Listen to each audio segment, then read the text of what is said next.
Thank you for tuning into our podcast. We are coming to you from Chicopee, Massachusetts. I am your host, Carrie, and joining me is Holyoke's very own local historian and creator of the historical tours of Greater Holyoke, Robert Coble.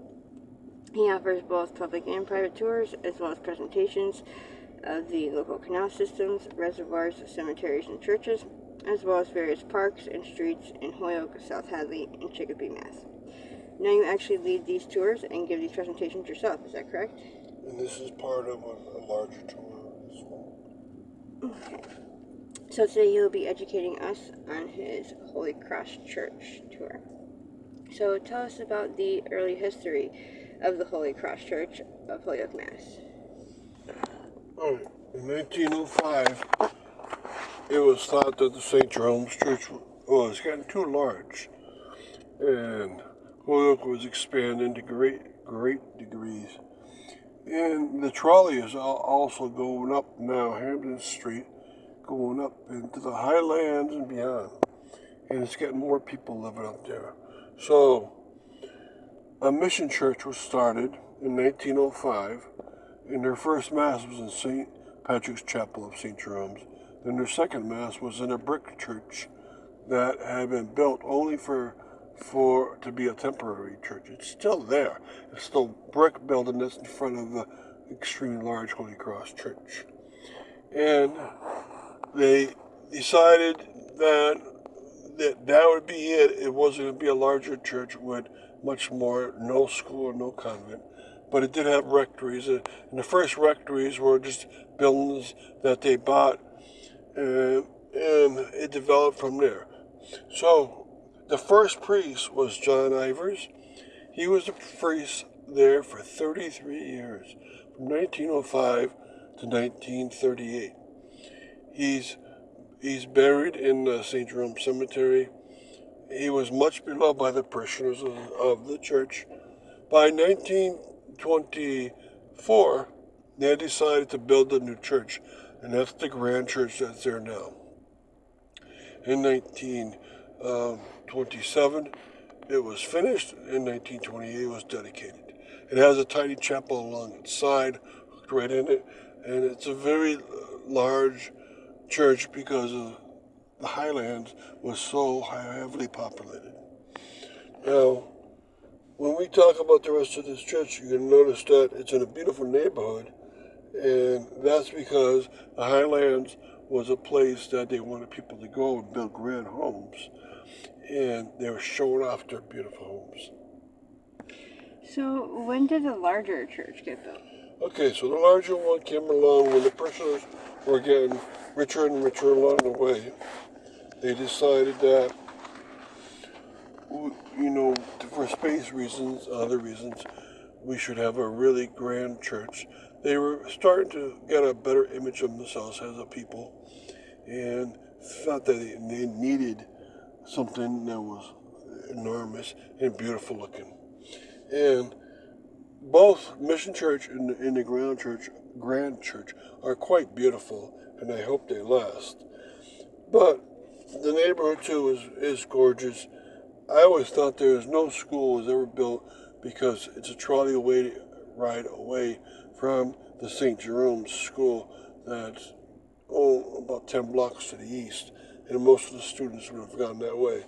But they did grow, and they did, for instance, rent out the auditorium of the Highland Grammar School for social functions, and so it did have its own social community.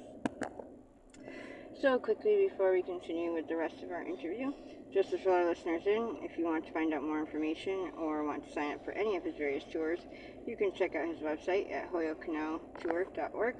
And there he has both videos of the various stops along each tour and also past and present photos of the historical sites throughout as well. And if you are interested in setting up a private tour, you can email him directly at bobcat4214 and they are perfect for fun, educational, outdoor activities for the whole family or for your group parties, especially those special occasions and get-togethers. And they also are good for getting outside for the day. So getting back to our interview, what is the immediate area around the church like, including its own campus? Okay, for as an example, we better talk about the rectory, because the rectory where the priests lived has changed through the years. They lived in houses, and then they moved into a brick building, and that building was extremely old. It was the old George Ewing home. It's now on Clinton Avenue, but before 1923, it was right in the middle of where the Grand Church was, and had to be moved. So go see it on Clinton Avenue, and think of this. They had to rotate it and move it, because when it was on Clinton Avenue, it had to face a certain direction. It actually faced on the east-west axis, where now it's positioned on north-south axis. And you had to fit it into a place where there were other homes, so they filled it right against the road. So it's still there. It's probably from the year 1842 or so. And again, 1923, they moved it in order to get the church going. 1924, the foundation of the church was started to put in. So that was a giant move. Then the next area for the rectory was it was on Dwight Street, but the area was where the builders of Highlands were trying to get their homes noticed. So the next rectory was in Casper Ranger Home at 507 Appleton Street. And what happened was they were able to buy it for very low cost because Casper Ranger's widow was willing to give them to them. And they stayed there in that rectory from 1917 until 1975. So the George Ewing house was the first permanent resident, but the Casper Ranger house was the second. And that is a gorgeous house. Imagine having this beautiful building as a rectory. Now, what came next with the rectory? Well, across the street is the old townhouse. It was made for one of the Town brothers, particular Joseph Town, and in 1975 it was taken over by the Holy Cross Church as a new rectory, and also is a very beautiful building. So it's the third permanent rectory, and it's to this day is still used by the Holy Cross parish, and the pastor there lives there. I think there's one assistant pastor. So 3 gorgeous rectories in a row. Now, along Dwight Street, there's also many gorgeous homes. And go out to the north side of the Holy Cross Church and you get to see these gorgeous houses. These homes were made in a gorgeous fashion because, again, these were people trying to show off how rich they were and how, if they convinced other people, how they could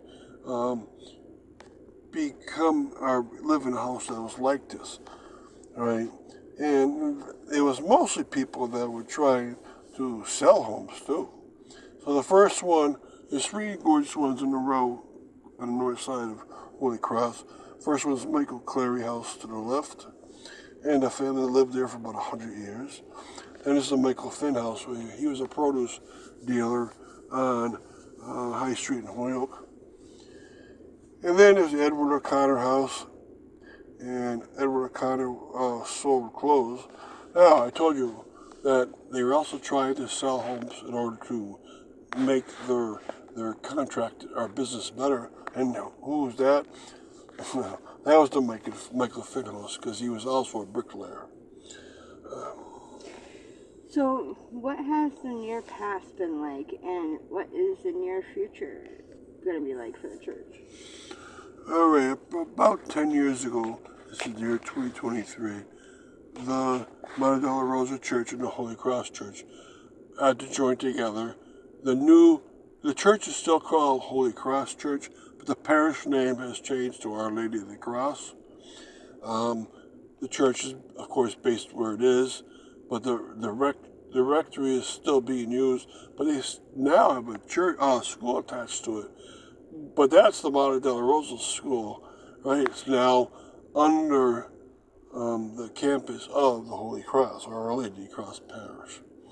So that's the near future. Now, what happens in the future?